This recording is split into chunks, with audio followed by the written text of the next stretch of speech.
घडामोडींना वेग येतोय तसाच एक मोठी बातमी समोर येताना पाहायला मिळते। भाजप महायुतीकडून आता बंडखोर तसंच अपक्ष विजयी उमेदवारांवर नजर ठेवली जाते। तर बंडखोर आणि अपक्ष निवडून येणाऱ्या आमदारांना संपर्क करण्यासाठी भाजपने मोठी जबाबदारी दिलेली आहे।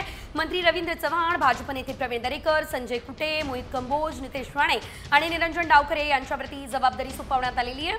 अपक्ष आणि बंडखोरांसाठी भाजप महायुतीकडून जोरदार फील्डिंग लावण्यात येते। निश्चितच या संदर्भात अधिकची अपडेट आपण घेऊयात आमचे प्रतिनिधी गणेश कवडे यांच्याकडून।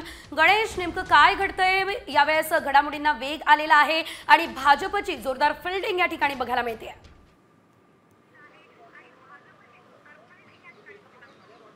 नक्कीच सागर बंगल्यावर आहे ती मोठ्या प्रमाणामध्ये आहे ती खलबत सुरू झालेली पाहायला मिळतात आणि विशेष करून जर बघितलं तर यावेळेस मतदानाचा टक्का आहे तो वाढलेला आहे आणि हा वाढलेला टक्का आहे तो कोणाच्या बाजूने जातोय याच्याकडे लक्ष लागलेलं आहे आणि यामध्ये प्रामुख्याने बंडखोरांची संख्या देखील मोठ्या प्रमाणामध्ये आहे। त्यामुळे बंडखोर आणि अपक्ष यांच्यावर विशेष नजर आहे ती ठेवण्यात येत आहे।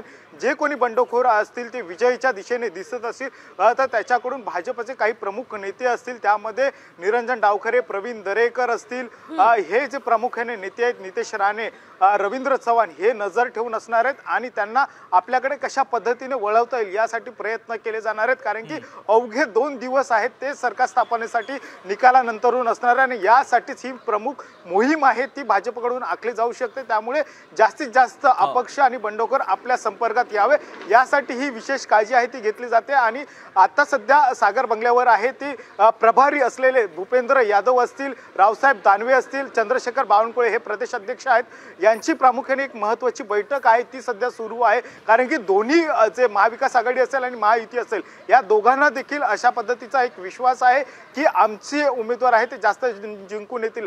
कट्टोकट कुठेतरी एक सर्वे देखील आहेत ते आलेले पाहायला मिळत आहेत, पोल तसेच पद्धतीचे आलेले आहेत आणि त्यासाठीच ही महत्त्वाची बैठक आहे ती पार पडते आणि त्यामुळेच वाढलेला टक्का मतदानाचा नेमका कुणाच्या बाजूने आहे हे देखील पाहणं तेवढंच गरजेचं आहे। अगदी, आणि त्यासाठीच फडणवीसांचा शिलेदार आता कामाला लागल्याचं पाहायला मिळतंय। गणेश, वेळोवेळी तुमच्याकडनं या संदर्भातले अपडेट जाणून घेत राहू। तरी मोठी बातमी खरं तर रवींद्र चव्हाण, दरेकर, कुटे, राणेंवरती जबाबदारी देण्यात आलेली आहे। भाजप महायुतीकडून फील्डिंग सुरू असल्याचं बघायला मिळत आहे। मात्र यावेळेस सागर बंगल्यावरती ही खलबत सुरू असली तरी देवेंद्र फडणवीस यांचं विधान अतिशय महत्त्वाचं, वाढलेली मतं, वाढलेला मतदानाचा टक्का हा भाजपला, महायुतीला खूप फायदेशीर असणार, लाडकी बहिणीचा आम्हाला फायदा होणार असं विधान देखील फडणवीसांनी काल केलेलं होतं। त्यामुळे आता उद्याच्या निकालामध्येच संपूर्ण चित्र हे स्पष्ट होणार आहे। आमदारांना संपर्क करण्यासाठीच आता अभियान राबवलं जात आहे। ऑपरेशन लोटस सारखा काही ऑपरेशन राबवण्यात येणार का हे पाहणं महत्त्वाचं असणार आहे बंडखोर आणि अपक्षांसाठी।